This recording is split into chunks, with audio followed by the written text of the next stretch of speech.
오늘 함께 나누실 하나님의 말씀 마가복음 6장 14절에서 29절까지인데 한 절씩 교대로 읽으시겠습니다.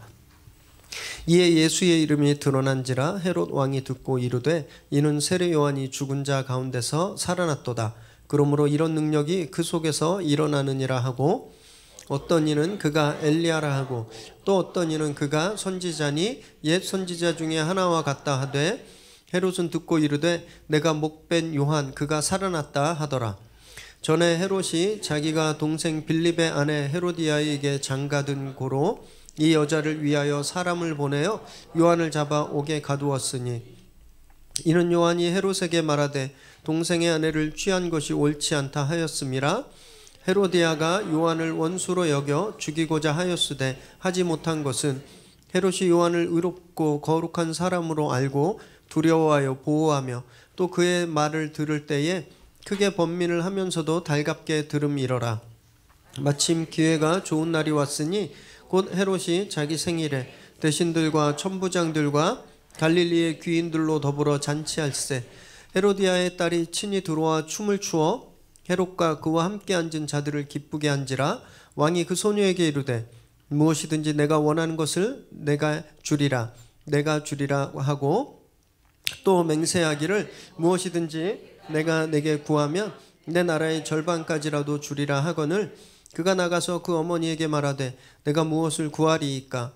그 어머니가 이르되 세례 요한의 머리를 구하라 하니 그가 곧 왕에게 급히 들어가 구하여 이르되 세례 요한의 머리를 소반에 얹어 곧 내게 주기를 원하옵나이다 하니 왕이 심히 근심하나 자기가 맹세한 것과 그 앉은 자들로 인하여 그를 거절할 수 없는지라. 왕이 곧 시위병 하나를 보내어 요한의 머리를 가져오라 명하니 그 사람이 나가 옥에서 요한의 목베어 그 머리를 소반에 얹어다가 소녀에게 주니 소녀가 이것을 그 어머니에게 주니라. 요한의 제자들이 듣고 와서 시체를 가져다가 장사하니라. 아멘. 오늘 우리에게 주신 하나님의 말씀입니다. 나의 죽음을 적들에게 알리지 말라. 누가 하신 말씀일까요? 이순신 장군 다 아시죠? 이순신 장군의 최후 유언입니다. 1598년 11월 19일에 노량해전에서 왜군 선단 200척을 격파하죠. 이제 도망가는 이 왜군들을 추격하다가 날라온 탄환에 맞게 됩니다. 그러면서 이제 전사하시면서 남기신 말씀이에요. 이 노량해전을 끝으로 7년간의 임진왜란이 막을 내리게 됩니다. 그리고 그런데 지금으로부터 약 421년 전인데 그때 돌아가신 이순신 장군의 최후는 대한민국 사람들 누구나 다 알고 있는 거예요. 그죠? 아이들도 다 알고 있습니다. 드라마, 영화, 시, 소설에서 막 수도 없이 기억되고 있어요. 왜냐하면 그분이 나라를 위한 그분의 그 충심, 그것이 사람들에게 잊을 수 없는 감동을 주었기 때문입니다. 보면 어떤 분의 죽음은 이렇게 계속 기억되는 겁니다. 영원히 기억돼요. 호랑이는 죽어서 가죽을 남기고 사람은 죽어서 이름을 남기는데 어떤 특별한 분들은 살아있을 때 그분들이 하신 행적이 죽음으로 더 돋보이고 또 안타깝게 기억되는 겁니다. 그러면요, 혹시 을사오적의 수계 누군지 아세요? 이씨 이완용. 같은 이씨 없으실 줄 믿습니다. 을사오적의 수계 이완용, 이분이 어떻게 죽었는지 아시는 분 계세요? 잘 모르시죠? 제가 친절한 목사라 좀 알려드리겠습니다. 1909년에 이렇게 테러를 당하게 돼요. 암살 그 시도를 당하게 됩니다. 당시 24살의 독립투사였던 이재명 의사가 암살 시도를 해요. 이때 폐가 칼에 찔리는 부상을 입게 됩니다. 이 사람을 이완용을 계속 괴롭혔어요. 그래서 날씨만 추워지면 폐렴이 걸리고 몸이 아프고 그래서 결국 1926년 2월 11일에 69세 나이로 폐렴으로 죽었습니다. 어떻게 보면 뭐 살 만큼 살고 천수를 누린 죽음이었지만 아무도 그가 어떻게 죽었는지 그의 죽음을 애도하거나 기억하는 사람이 없는 거예요. 왜냐하면 이완용의 삶은 기억할 가치도 없고 또 감동보다는 수치와 적개심을 우리에게 주기 때문입니다. 오직 거인들의 죽음만 기억되는 거예요. 그것만 기억하는 겁니다. 오늘 본문에도 그렇게 특별히 기억되는 한 거인의 죽음이 나옵니다. 바로 세례 요한이에요. 세례 요한은 이 본문 당시 시간보다 이미 먼저 죽임을 당했습니다. 이미 벌써. 그런데 마가가 지금 세례 요한의 죽음을 다시 기록하고 있는 거예요. 다시 기억시키고 있는 거예요. 성경에 많은 죽음들이 기록되어 있습니다. 낳고 죽고 낳고 죽고 낳고 죽고. 그런데 예수님 외에 죽음의 과정, 이 사람이 어떻게 최후를 맞게 됐는지 자세하게 기록되어 있는 사람은 세례 요한 한 사람밖에 없다는 거예요. 왜냐하면 그의 죽음에는 메시지가 있고 감동이 있기 때문입니다. 14절에서 16절까지 함께 읽습니다. 시작. 이에 예수의 이름이 드러난지라 헤롯 왕이 듣고 이르되 이는 세례 요한이 죽은 자 가운데서 살아났도다. 그러므로 이런 능력이 그 속에서 일어나느니라 하고 어떤 이는 그가 엘리야라 하고 또 어떤 이는 그가 선지자니 옛 선지자 중에 하나와 같다 하되 헤롯은 듣고 이르되 내가 목벤 요한 그가 살아났다 하더라.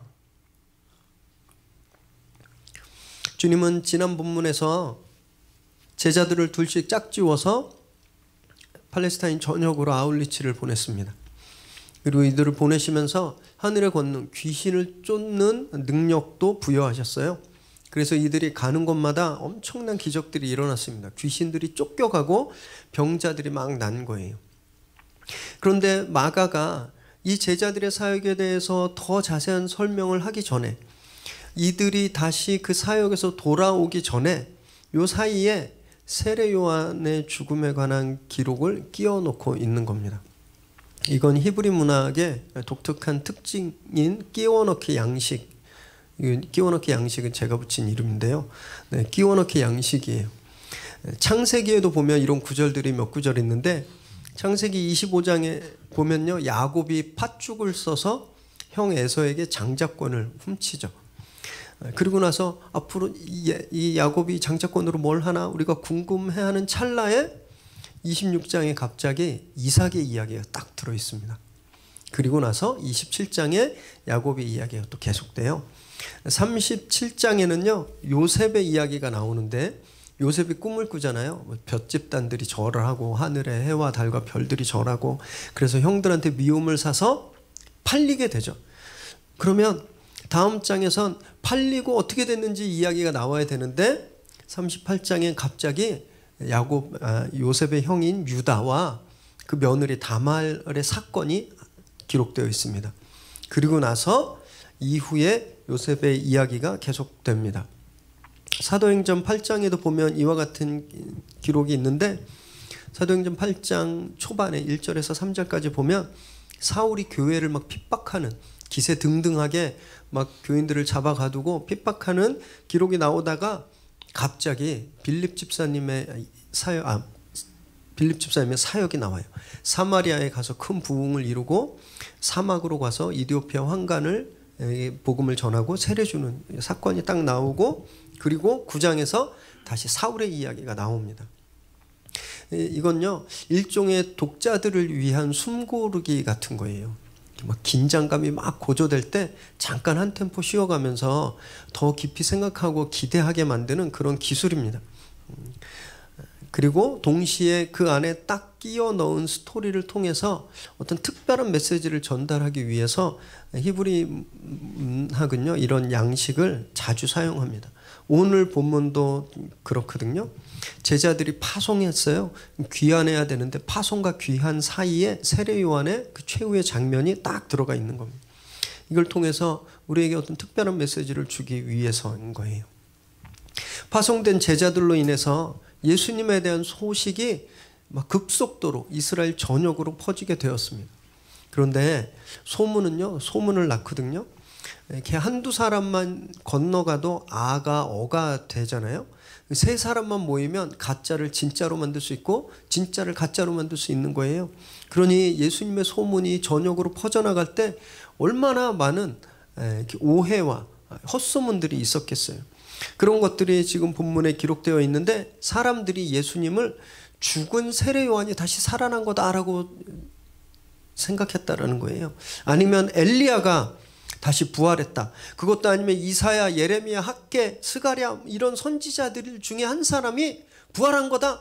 이런 소문이 막 엄청나게 퍼지게 된 겁니다.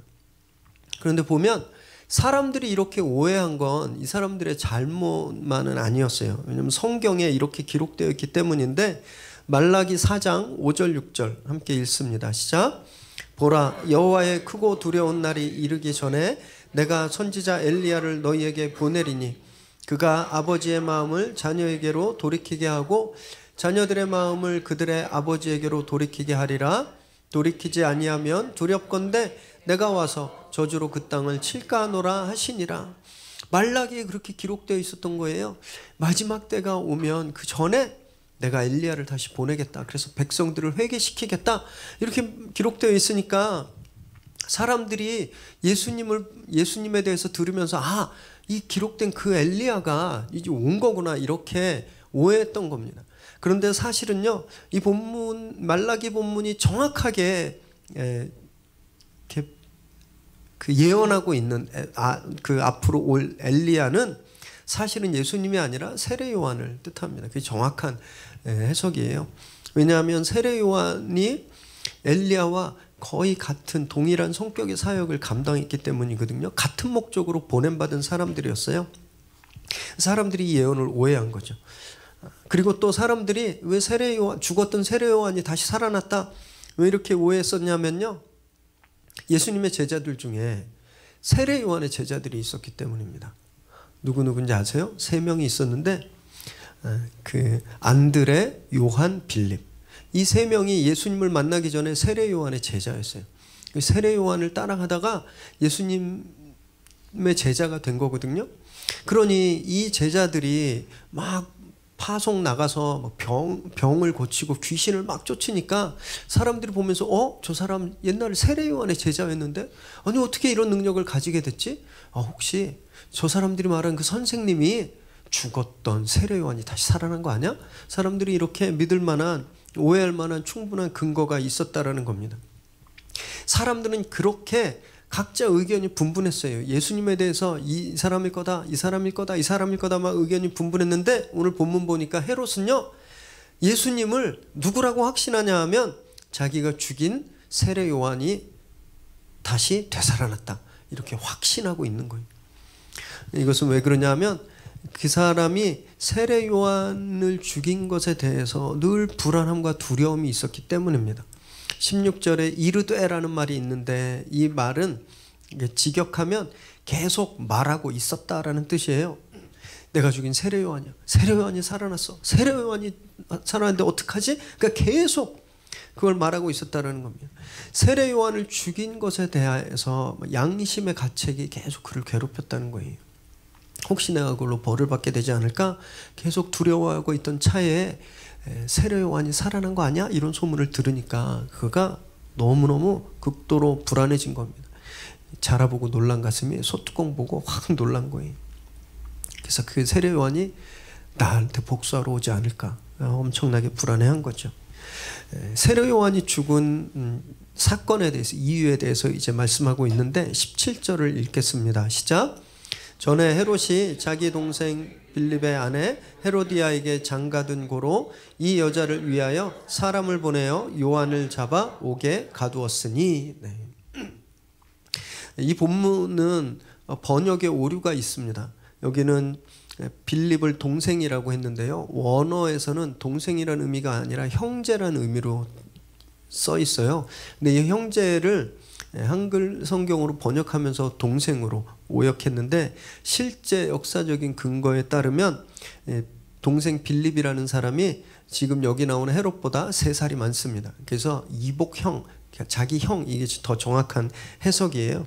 이 이해를 좀 하기 위해서 배경을 좀 저희가 잠깐 보면 좋겠는데요, 신약 성경에 복음서에 등장하는 헤롯왕, 이 사람은 한 명이 아닙니다. 여러 명이었어요. 여러 명. 헤롯의 가계도를 한번 띄워주시겠어요? 네. 제일 유명한 사람이 맨 위에 1번 헤롯 대왕입니다. 헤롯의 1세라고 불리는 사람이에요. 이 사람이 헤롯 왕조를 세운 창시자입니다. 시조예요. 이 사람이 누구냐 하면 예수님이 태어났을 때 전 유대에 방을 내려서 2살 이하의 아이들을 다 죽여라 내린 그 사람 바로 헤롯 왕이에요. 원래 이 사람은 에돔 출신입니다. 에돔을 성경에서 이두메라고 하는데 에돔 출신이어서 그 지방을 통치하는 왕이었어요. 근데 이 사람이 이방인 출신이잖아요. 이방인. 그래서 이렇게 열등감이 있었습니다. 자기가 순수 유대 혈통이 아니라는 거에 대해서 열등감이 있었어요. 유대인들이 자기를 은근히 따돌리는 그런 분위기를 이렇게 보면서 참 그 마음이 괴로웠습니다. 그래서 이 사람이 어떻게 했냐면 순수 유대 혈통인 하스몬 왕가의 딸 미리암, 여기 보면 미리암 1세라고 이쪽에 맨 왼쪽에 있죠. 이 공주랑 결혼합니다. 그래서 자기가 진골화 되려고 노력했어요. 그리고 심지어는 유대인들의 환심을 사기 위해서 성전을 짓습니다. 이것이 가장 최후의 성전이에요. 그래서 헤롯 성전이라고 불리는. 그래서 예수님이 성전에 들어가시되 할 때 그 성전은 이 헤롯이 지은 헤롯 성전이에요. 그런데 이 사람은요 굉장히 잔인한 사람이었습니다. 자기 아내 마리암느가 자기 삼촌과 불륜을 행했다라고 의심하기 시작했어요. 그래서 결국은요 자기 아내와 자기 삼촌을 처형합니다. 근데 이들만 처형한 것이 아니라 처남, 남동생도, 할아버지, 어머니, 그리고 자기와 마리암느 사이에서 난 아들 2명도 처형해 버려요. 아주 잔인한 사람이었습니다. 그가 죽고 나서 그의 유언에 따라서 이 유대 영토가 셋으로 분할됩니다. 3개로. 그러면서 3명의 아들들에게 나눠지게 되는데 제일 먼저 7번에 보면 헤롯 아켈라오라는 사람이 있습니다.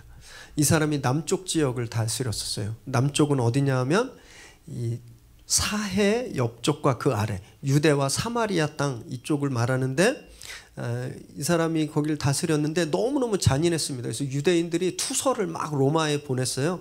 그래서 로마 황제가 이 사람을 폐위시킵니다. 그리고 총독을 파견해서 총독이 직접 다스리게 하는데 우리가 잘 아는 총독 중에 제일 잘하는 사람 누구죠? 빌라도.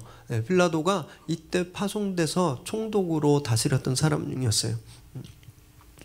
그런데 이 이후에 어떤 유다와 사마리아 이 총독이 다스린 땅에 어떤 일이 일어나게 되냐 하면 9번에 보면 헤롯 아그리파 1세라는 사람이 있습니다.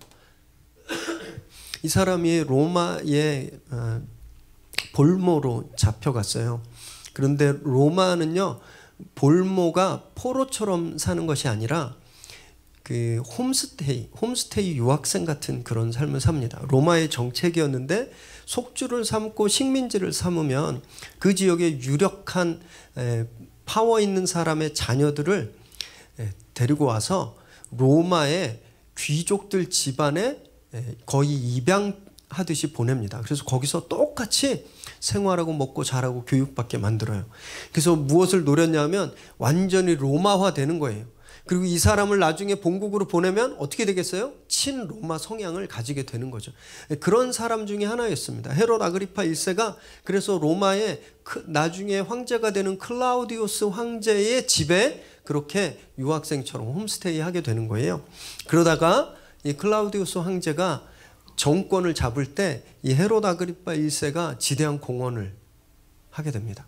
그래서 그 공로를 인정받아서 유대 땅으로 파송되는 거예요. 그래서 유대 사마리아 지역을 다스리는 왕으로 세워지게 됩니다. 이 사람이 무엇을 하냐 하면 사도행전에 보면 사도 야고보가 사도 중에 제일 먼저 처형당하게 되는데 야고보 사도를 죽인 왕이에요. 그리고 베드로를 감옥에 가둬서 죽이려고 했던 그 헤롯 왕, 그 사람이 헤롯 아그리파 1세입니다. 그리고 이제 북동쪽 원래 헤롯이 왕조를 이뤘던 그 이두메 지역, 그 지역은 분봉왕 헤롯이라고도 불리는데 헤롯 빌립 2세 8번에 보면 헤롯 분봉왕 빌립 이름은 헤롯 빌립 2세예요. 이 사람은 상대적으로 굉장히 온순한 왕이었습니다. 그리고 재주가 많았어요. 그래서 이 사람이 도시를 건축했는데 그 도시가 가이사랴 빌립보라는 자기 이름을 따서 이 사람은 나중에 이 살로메가 어디 있죠? 네, 이 살로메와 결혼을 하게 돼요. 자기 조카와. 저 살로메가 오늘 본문에서 요한의 머리를 주세요라고 말한 그 딸입니다. 그리고 이제 중부 지역, 예수님이 주로 공생애 때 활동하셨던 갈릴리 베레아 지역, 이 지역을 다스리는 헤롯 왕은 헤롯 안티파스 6번에 있습니다. 6번. 헤롯 안티파스예요. 복음서에 주로 헤롯 왕, 헤롯이라고 등장하는 사람의 10번 중에 7번은 이 사람을 뜻합니다. 헤롯 안티파스를. 가장 유능한 사람이었어요. 헤롯 대제, 헤롯의 1세를 가장 잘 닮은 아들이었습니다. 그래서 아주 잔인한 것도 가장 잘 닮은 사람이었어요. 누가복음에선 예수님이 이 사람을 여우라고도 칭하기도 했고요.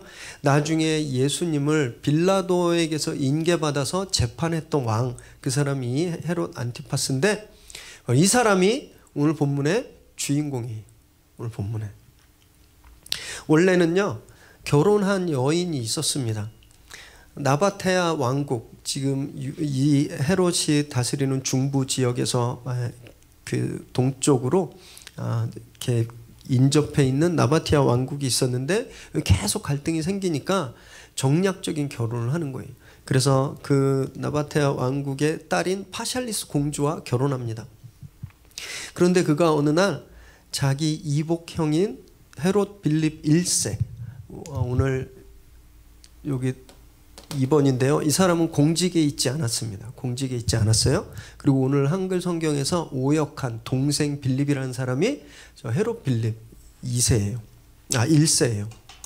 근데 자기 형네 집에 방문하게 됐는데 형수였던 헤로디아에게 반하게 돼요.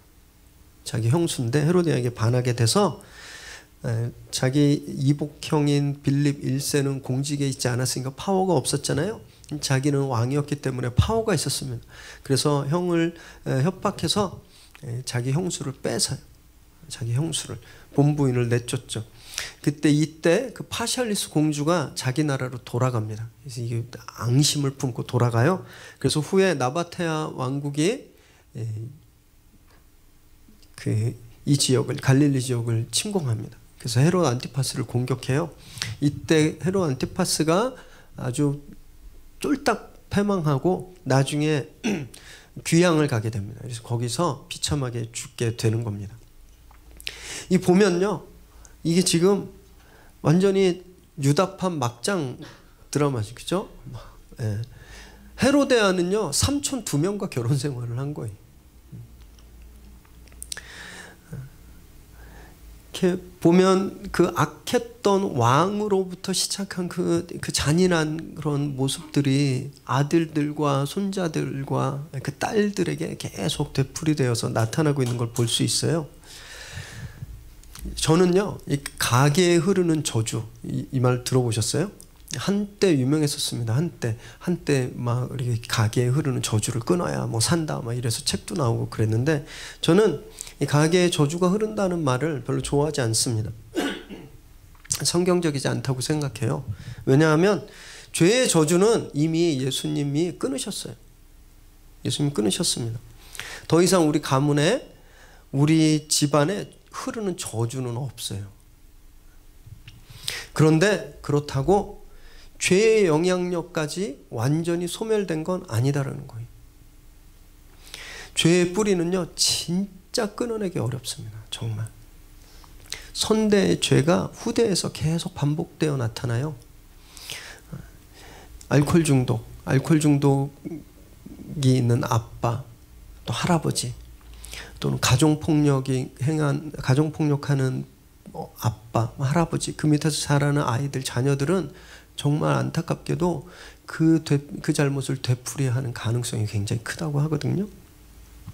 병력, 그 집안에 있는 병력이 유전되는 이유도 마찬가지죠. 아버지가 간이 안 좋으면 아이들도 간이 안 좋을 확률이 굉장히 높습니다. 저는 기관지가 되게 약해요. 그래서 몸이 약하면 목부터 아픕니다.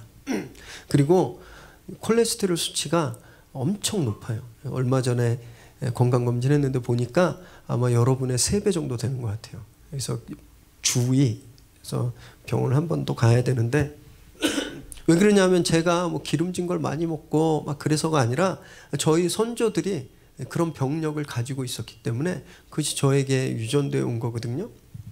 죄가 그런 거예요. 죄가. 예수님께서 죄의 사슬을 끊으셨는데 그 뿌리가 너무너무 깊이 박혀 있으니까 이것이 계속 되풀이돼서 나오는 거예요. 저희가 얼마 전에 새벽 예배 때 역대기 말씀을 다 마쳤습니다. 역대상 역대하를.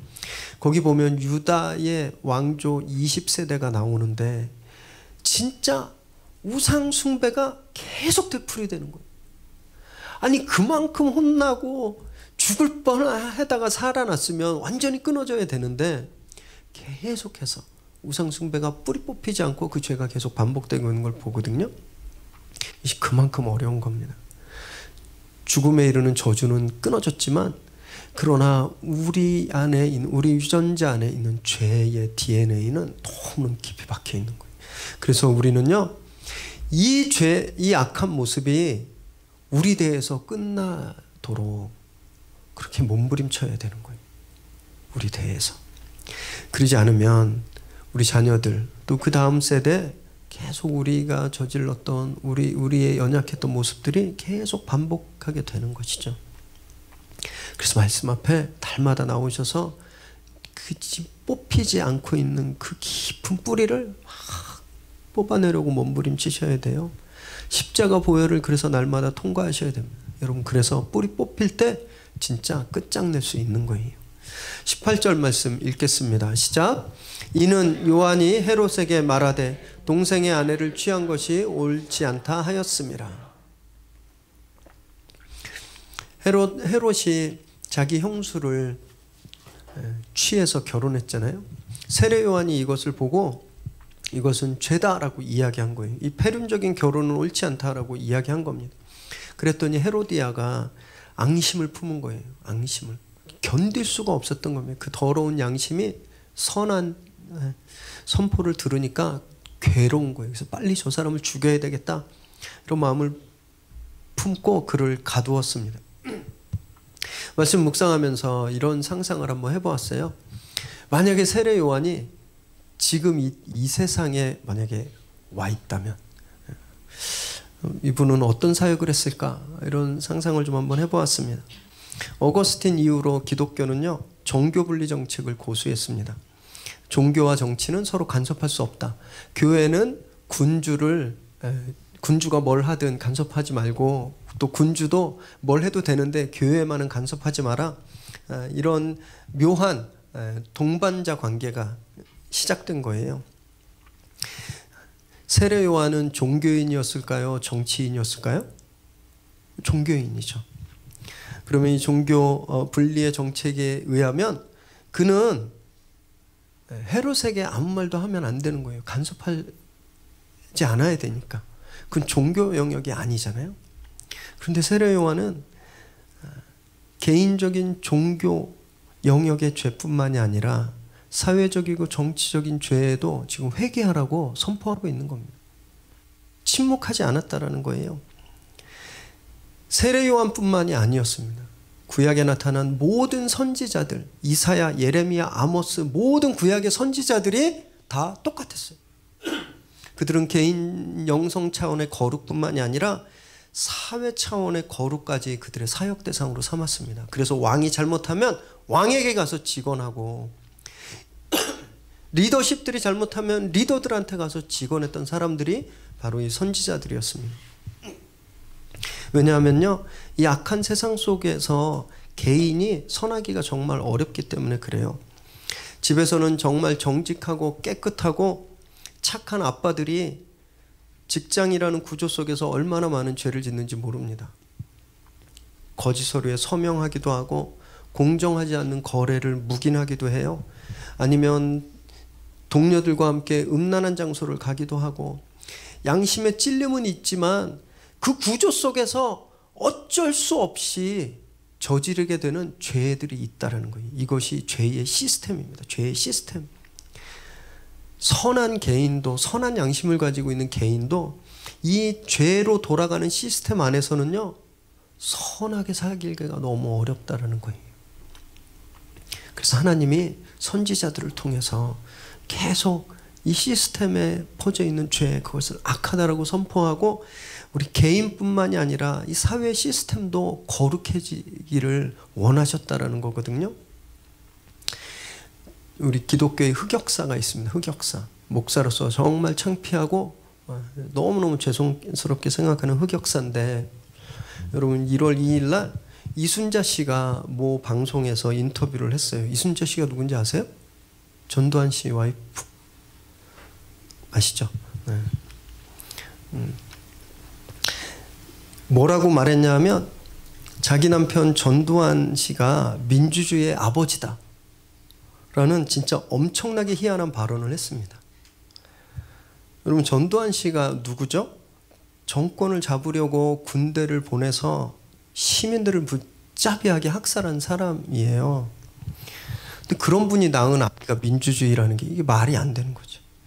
이 전두환 씨가 요새 치매라 광주에서 걸리는 재판을 참석 못한다고 하는데, 전두환 씨가 아니라 이순자 씨가 치매가 걸린 거 아닌가, 그래서 자기 남편이 뭐 했는지 완전히 혼동하고 있는 거 아닌가, 그런 생각을 한번 해봤습니다. 아마 이분의 망언은 금세기 최고의 어록에 남게 되지 않을까 생각합니다.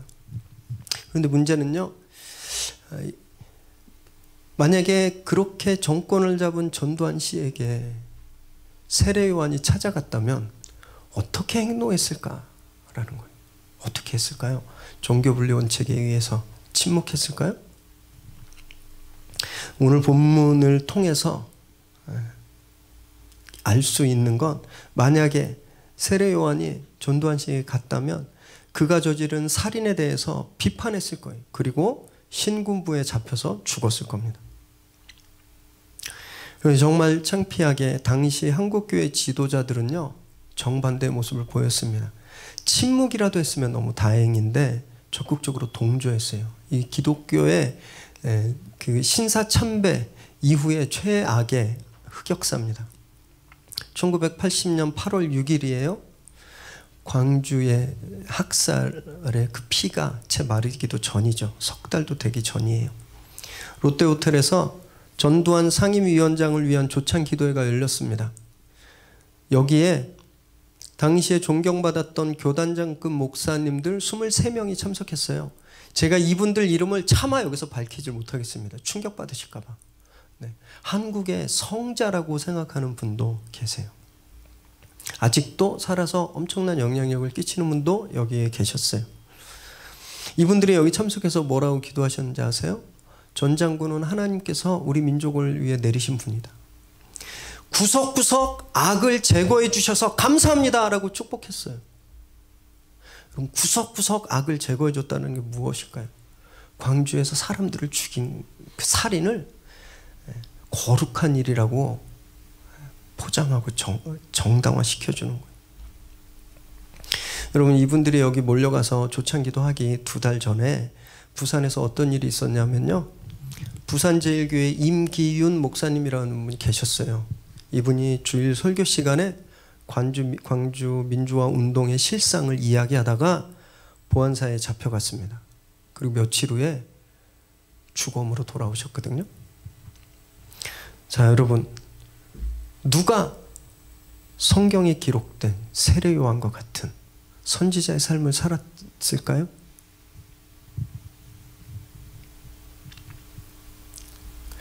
칼빈이 이렇게 이야기했습니다. 인간들을 용납해서 그들의 잘못을 묵인하는 자는 신실하게 하나님을 섬기는 자가 아니다 라고 얘기했어요. 권력의 눈치를 보고, 거대한 힘의 눈치를 보고 그 단물을 먹으면서 그 죄를 짓는데 그게 죄라고 이야기하지 않는 건 하나님을 섬기는 자가 아니다라는 말이에요. 그래서 교회는요, 세상의 죄에, 조직적인 죄에 침묵하면 안 되는 겁니다. 새가 한쪽 날개로만은 날 수 없거든요. 2날개로 날던 새가 왼 날개를 딱 접으면 추락하는 거예요. 교회는 2가지 영성을 가지고 있어야 됩니다. 우리 삶의 퍼스널한 차원의 이 영성을 회복해야 하고, 동시에 우리가 속해 있는 이 사회와 이 구조와 시스템을 거룩해야 하는 그 책임을 가지고 있어야 되는 거예요. 그래야 교회가 건강히 사역할 수 있는 겁니다. 하나님께서 구약의 선지자를 보내셔서 그래서 개인의 영성뿐만이 아니라 세속적인 거룩까지도 선포하셨던 것처럼 하나님이 그 임무를 오늘날 교회를 통해서 이루길 원하신다라는 거예요. 세상에 거룩을 선포하기를 원하신다라는 거예요. 여러분 지금도요 많은 그 사회 분야 속에서 구조적인 악을 폭로했다가 고통당하고 불이익당하는 분들이 굉장히 많으시거든요. 얼마 전에 그 빙상연맹의 그 심선수가 정말 충격적인 폭로를 했는데 지금 그 조사들이 이루어지는데 한 명만이 아니라는 거예요.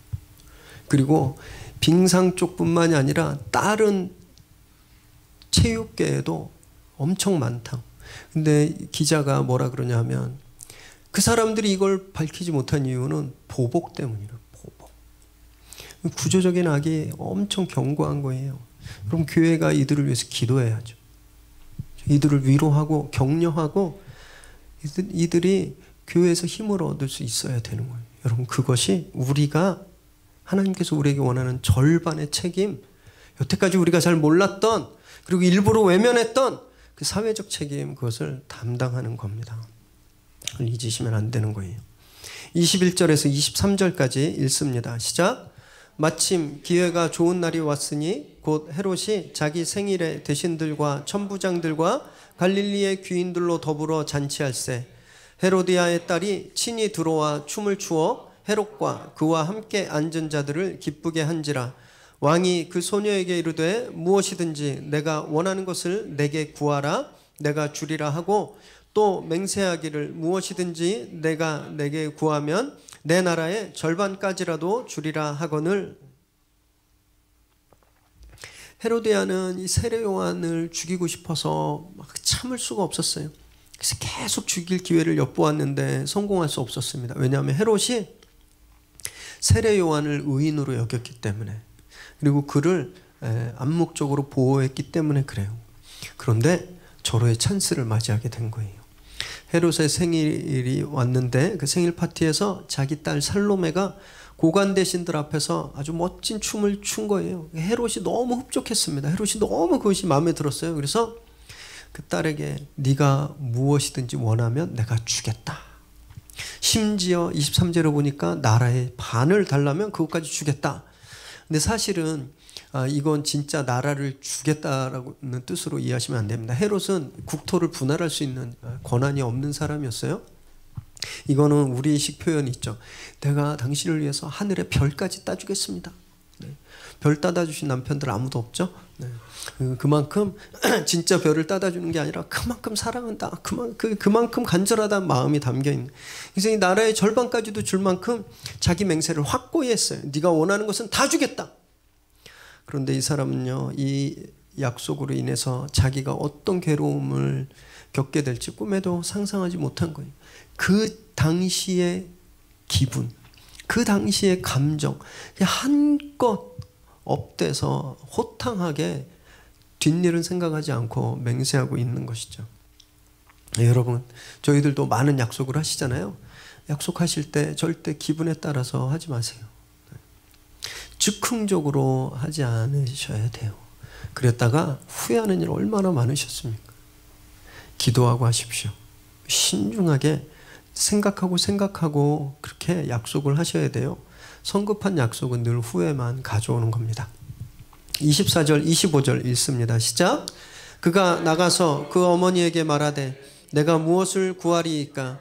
그 어머니가 이르되 세례 요한의 머리를 구하라 하니 그가 곧 왕에게 급히 들어가 구하여 이르되 세례 요한의 머리를 소반에 얹어 곧 내게 주기를 원하옵나이다 하니.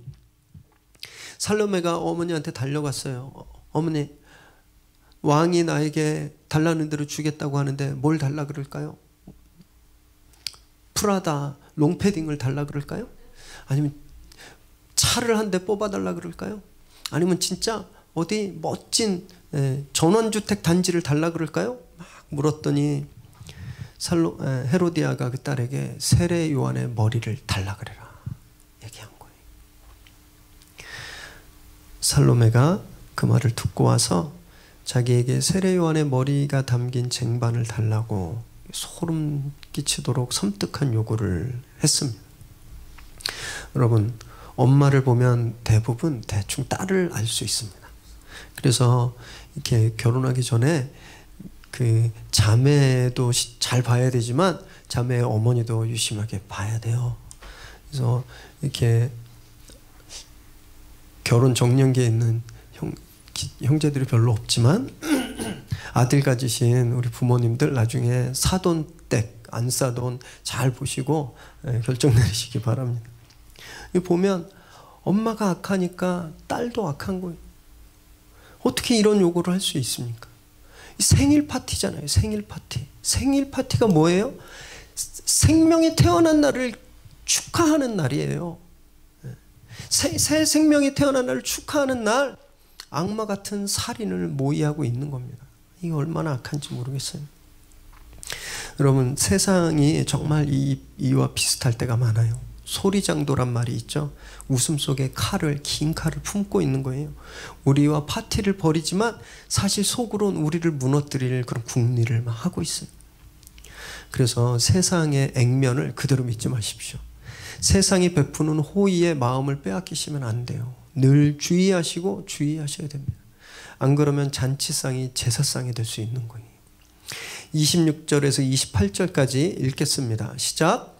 왕이 심히 근심하나 자기가 맹세한 것과 그 앉은 자들로 인하여 그를 거절할 수 없는지라 왕이 곧 시위병 하나를 보내어 요한의 머리를 가져오라 명하니 그 사람이 나가 옥에서 요한을 목베어 그 머리를 소반에 얹어다가 소녀에게 주니 소녀가 이것을 그 어머니에게 주니라.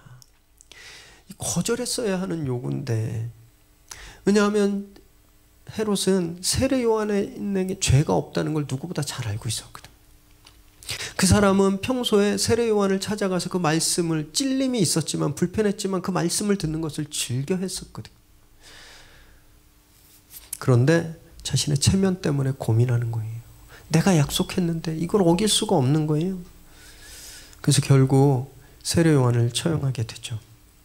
나중에 이런 비슷한 일을 저지른 사람이 또 한 명 나오는데 누굴까요? 빌라도예요. 빌라도.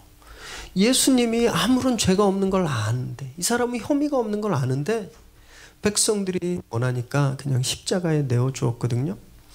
여러분, 거절할 수 있을 때 거절해야 되는데 그러지 않으면 그 이름이 영원히 저주의 이름으로 기억되는 거예요. 정말 거절할 수 없었을까요, 헤롯이? 물론 지역 유지들도 있었고 로마의 그 관리들도 있었고 자기 궁에 그런 고관 대작들도 있었어요. 그들 앞에서 한 맹세였기 때문에 취소하기가 쉽지 않았겠죠. 만약에 이것을 취소하면 자기가 망신을 당하는 거예요. 아무도 이제 자기의 권위를 인정하지 않겠죠. 비웃음을 당하겠죠. 그런데 그래도 안 된다고 이야기했어야 하지 않나요? 여러분, 그것이 더 큰 용기가 아니었을까요? 미련한 약속을 지키는 것보다 내 체면보다 내가 망신당하는 것보다 진실이 훨씬 더 중요하기 때문이에요. 진실이. 헤롯은요, 오히려 정반대로 자기 체면을 더 중요하게 여겼습니다. 너무 비겁한 사람인 거예요. 너무 비겁했던 거예요. 약속은 지켜야 하는 거예요. 자기가 한 약속을 어기면 사람들의 믿음을 얻지 못하죠. 그러나 그 약속이 성급했고 악한 맹세였다면 내 모든 것이 사라지는 한이 있더라도, 내가 손해보는 한이 있더라도, 내가 얻은 것을 잃어버리는 한이 있더라도 자기가 뱉은 잘못된 말을 깰 수 있는 것, 여러분, 이것이 용기라는 겁니다. 잘못은 만회할 수 있을 때 수거해야 되는 거예요. 그걸 놓치면 평생 후회하는 겁니다. 헤롯이 그때 그 부탁을 거절하지 못해서 계속 세례 요한에 대한 죽음에 대한 책임감과 양심의 가책과 근심과 불안함으로 계속 있다가 사람들이 세례 요한이다 세례 요한이라고 하니까 그 세자에 그냥 깜짝 놀라서 새 가슴이 돼가지고 이렇게 근심하고 두려워하고 있는 거잖아요. 평생 후회 속에 살지 않으려면 어떤 대가를 치르든지 간에 잘못된 것을 되돌릴 수 있어야 하는 겁니다. 세례 요한의 용기는 그래서 너무너무 위대한 거예요. 자기 목숨이 위협받을 줄 알았지만, 그리고 자기는 하나님의 말씀을 선포하는, 그냥 교회에서 설교만 하면 되고 예수 믿는 사람들, 교회 오는 분들한테 회복하세요, 축복하세요, 평안하십시오, 이렇게 좋은 말만 하면 되는데, 이 사람이 하나님 말씀을 가지고 세상에 나가서 그것도 잘못됐다고 선언했잖아요. 이것은 용기라는 거예요. 용기. 헤롯과 너무너무 비교되는 삶인 거예요. 그래서 그가 거인이 된 겁니다. 그래서 그의 죽음이 여기서 이렇게 자세히 기억되고 있는 거예요. 감동을 주기 때문에. 이런 생각을 한번 해보았어요. 나는 우리 아이들에게, 또 손자 손녀들에게, 아직 없지만 앞으로 생길, 특히 손녀들에게, 제가 딸을 너무 좋아해서 어떻게 기억될 수 있을까? 내가 어떻게 기억되면 좋을까? 이런 거 한번 생각해 봤어요. 비겁하게 살다가 아이들이 나를 생각할 때 아무런 감동도 느껴지지 않는 그런 최후를 맞이해야 될까? 아니면 오늘 진짜 용감했던 세례 요한처럼 우리 아이들이 세대가 계속 흘러가도 나를 생각할 때 그들에게 계속 변함없이 감동을 줄 수 있는 그런 삶을, 그런 최후를 얻어야 되지 않을까? 이런 생각을 한번 해보았습니다. 여러분, 세상을 두려워하면 절대 그런 마지막을 얻을 수가 없어요. 우리가 세상이 아닌 하나님을 두려워할 때, 세상의 압력과 세상의 강요가 아니라 하나님의 말씀을 따라 살 때, 그렇게 용기를 낼 때, 그때 우리 삶이 감동을 주는 겁니다. 그때 우리를 기억하는 거예요. 세상의 환호와 박수 소리에 마음을 빼앗기는 것이 아니라 오직 말씀 위에서 진리를 붙들고 마음을 계속 거기에 붙들어 맬 때, 그럼 그때 우리가 남들에게 감동을 줄 수 있는 삶을 살게 된다라는 거예요.